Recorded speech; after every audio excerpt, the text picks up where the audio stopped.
Hello and welcome back to Life.EV, your weekly deep dive into values and entrepreneurship. This is episode number 13, which is 13 weeks in a row. We've not missed a single one.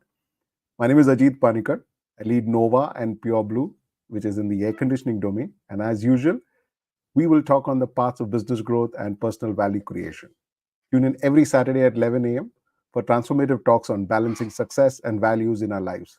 Join Life.EV for insights on living and leading with purpose. As usual, my guest is Vivek. Hi, Vivek. How are you doing? Very well, Ajit. Good to be back on the 13 show. weeks in a row. 13 weeks 30, in a row. wow, it's amazing how time flies. That's true. Well, to people who are joining us for the first time, Vivek Asrani is the driving force behind Camo Fastener Company, which is a trailblazing company in the industrial fastener sector. What sets Vivek apart is his deep engagement with the exploration of values. For close to 4 years, he has dedicatedly penned his reflections on this topic every week. These insightful thoughts are accessible on his website, vivekasrani.com. Additionally, Vivek has authored the book One Day at a Time, Reflections from Times of Silence, which further delves into his journey and insights. This thought-provoking read is available on Amazon or on his website, offering readers a chance to engage with his profound understanding of values and their role in both personal and professional realms. Join us as we delve into these rich discussions with Vivek on Life.EV. And today's episode, we talk on overcoming fear. Let's go, Vivek. Your reflections on overcoming fear. Scary subject, huh, Ajit? Sorry. I mean, you said that because it's two married men talking, right? So I was saying that I think to overcome fear, one has to obviously first understand fear. And very often we react to how to respond to fear without having fully understood it.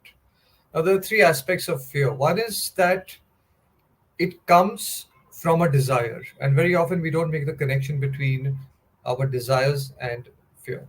So, fear is an emotion which gets triggered when we might lose an object of our desire. So that's the first aspect of fear.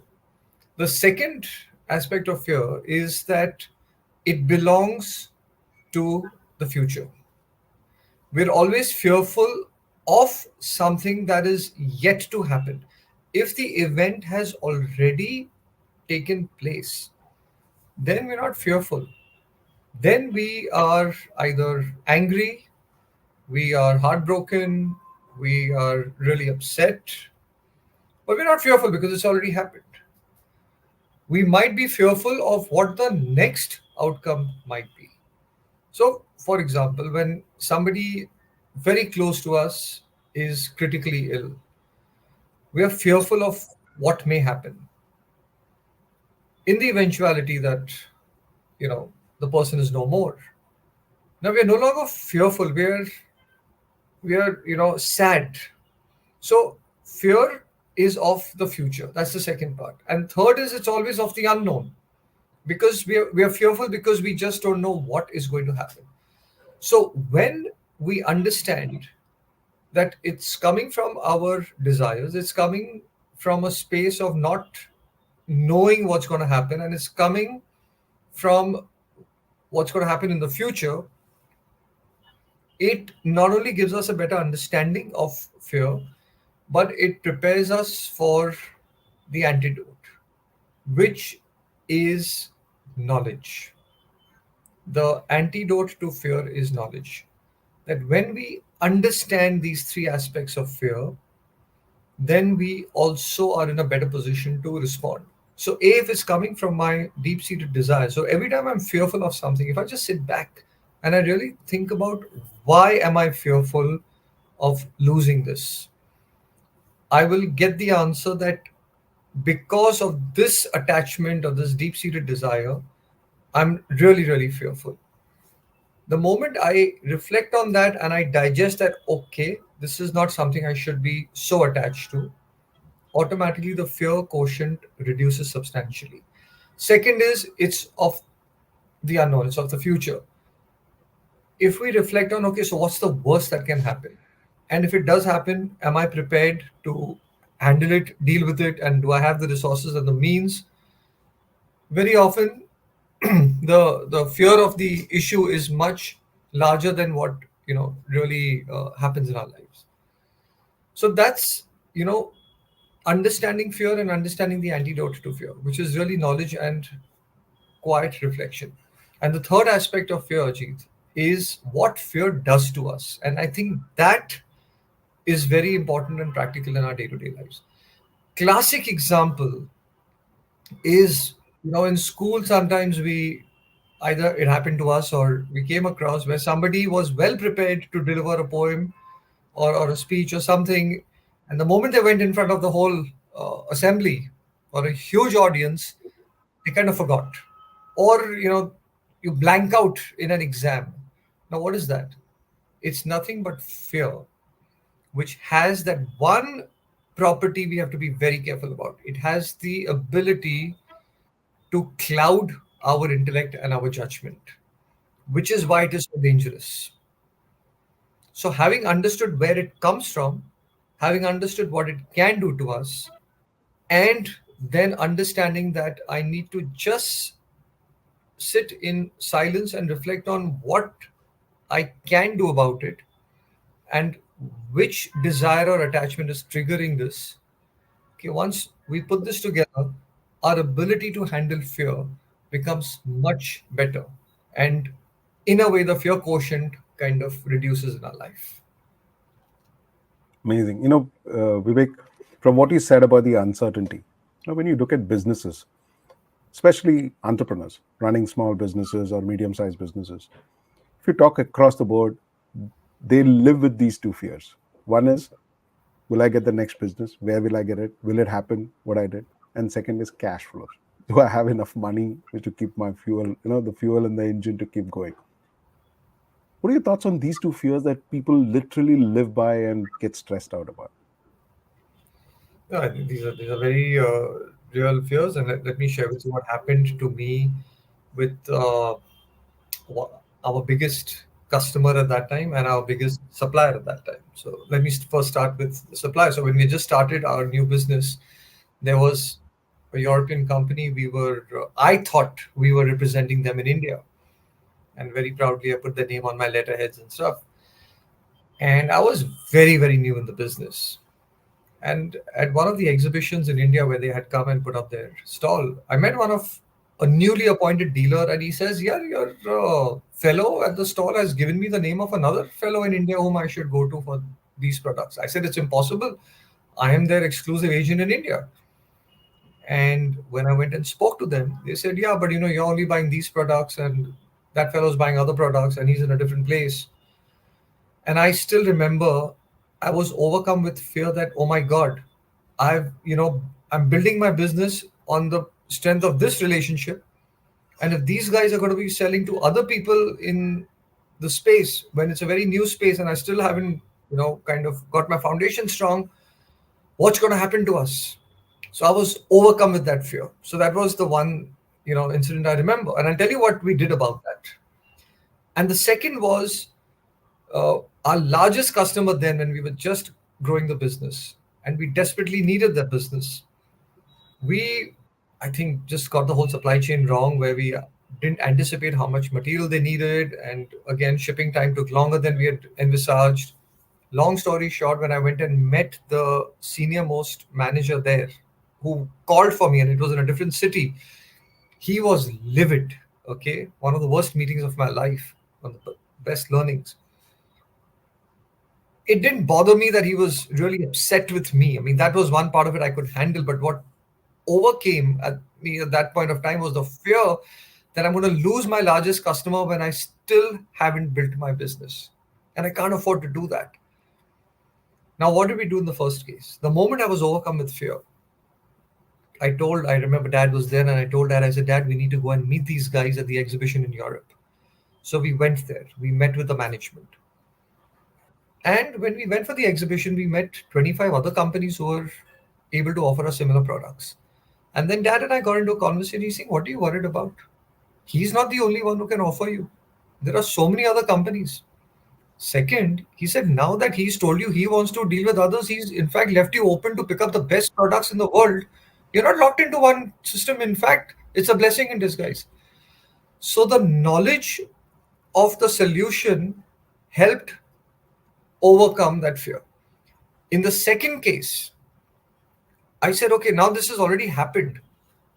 I bought one more opportunity from that manager. I said, give me one more chance. If after that we mess up, I think you are entitled to, kind of not buy from us anymore, but give me one chance. And I went back and we kind of over invested in whatever we needed to do to make sure there was no supply breakdown. And it's been more than 25 years now. There's been zero breakdown with them. But it just taught me that my ability to solve a problem is always bigger than the problem. The moment I became solution oriented rather than what may happen, I moved from fear to action. Action brought about the results, and the fear dissipated. And when I look back, I'm like, thank God it happened because it taught me so many other aspects of my business. Just the last point on the cash flow, which you spoke about, Ajit. Cash is like petrol in the car, like gas in the car. Without the Yeah. gas, the car is going to work, and we're always fearful. But here, and I can't give a logical explanation. Every time I have been short on cash flow, there's I can't use another word other than miracle. Either someone has called me and said, listen, we have some free cash, would you like to keep it as a deposit with you? Wow. Or some customer has sent us a huge payment not expected, or some big order has come with advance payment or something. I mean, I'm not able to explain this, but I've always believed that, look, if you're faced with that, don't panic. That's the first learning. There is always a solution. That's the second learning. If you don't know what the solution is, sit in silence and find it. It exists. That was the third learning. And fourth is, then the idea comes, stop thinking about anything else but the execution and say, no, I just need to go and chase this. And somehow, and keep saying, "Okay, I need to find the answer," and the answer comes. So that's been my experience in business and real life Wow. experience in the real world of business. True. Amazing. I mean, I must tell you that I'm not very fortunate where somebody just comes and gives gives me an advance or a loan.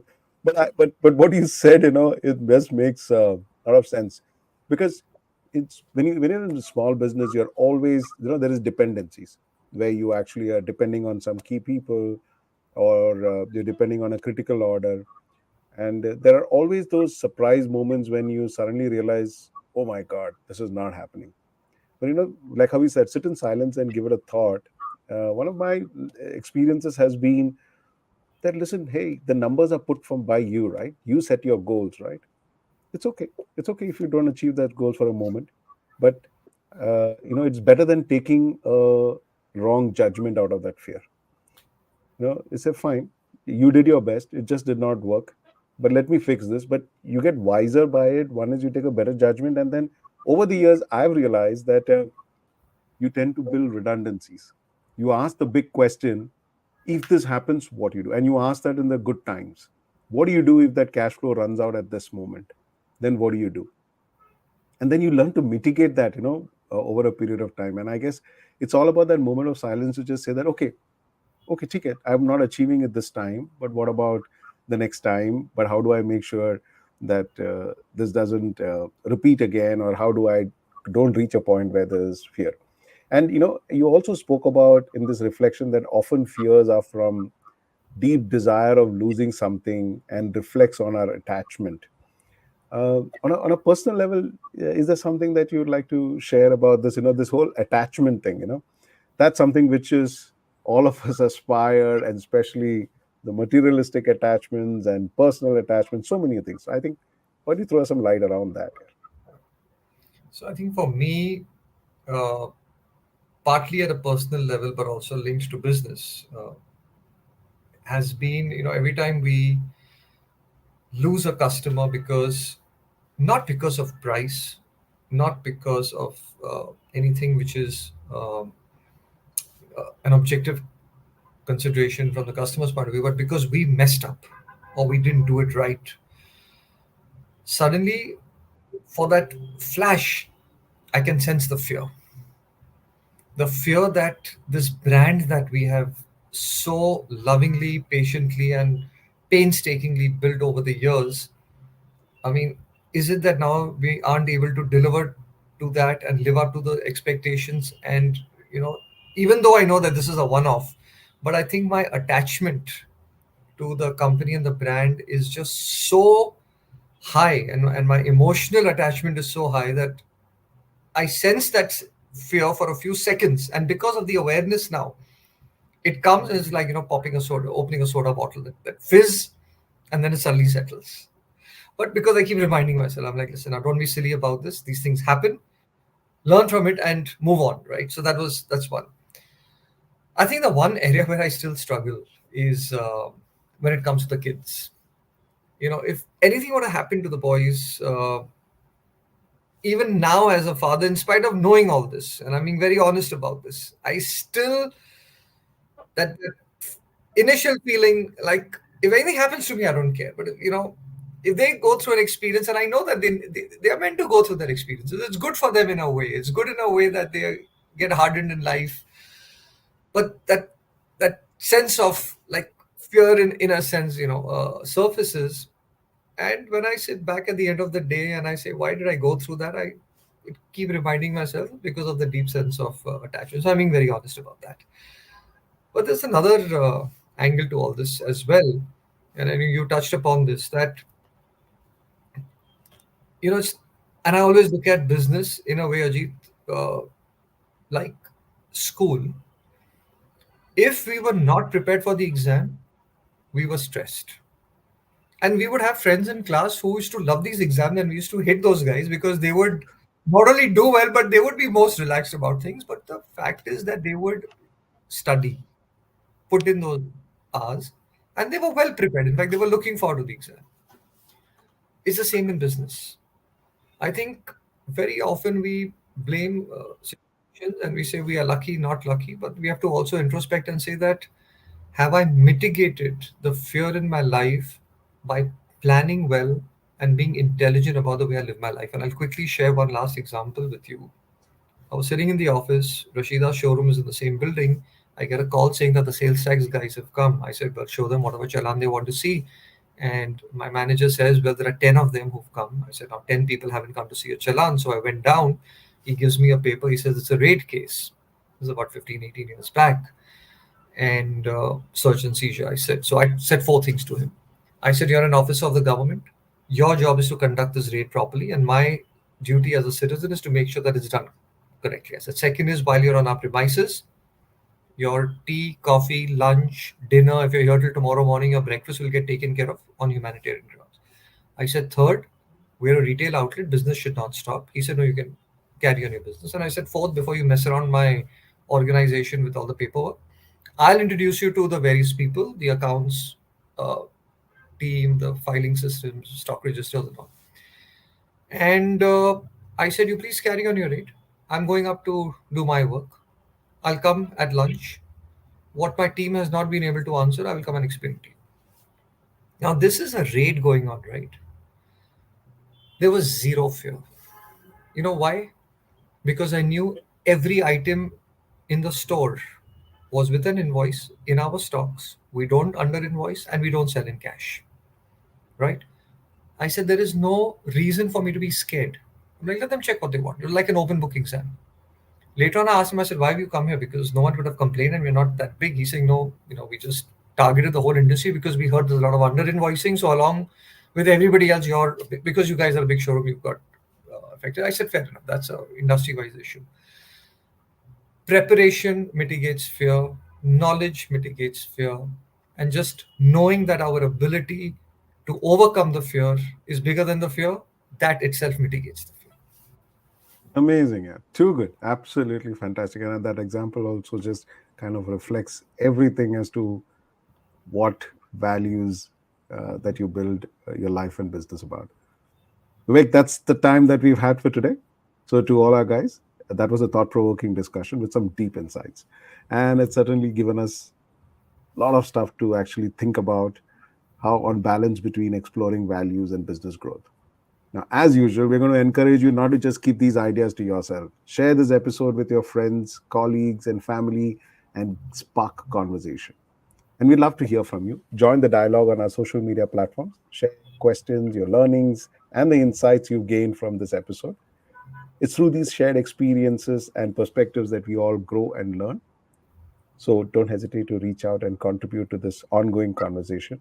I know most of you guys send WhatsApp messages to Vivek and me after every episode, but we'd love to see some of those comments on our social media handles where you watch us live. Your voice matters in shaping a more ethically driven business world. That's it for today. Join us next week again on Saturday at 11 a.m. for another enriching episode of Life.EV, where we continue our exploration into the fascinating world of exploring values in our lives. Vivek, thank you very much for all the contributions today. And we look forward to seeing you next week, Saturday, 11 a.m. on Life.EV, exploring values. Thanks, Ajit. Thanks, Vivek. Love being on the show. Thanks. Take care. Bye. Thanks. See you. Bye bye.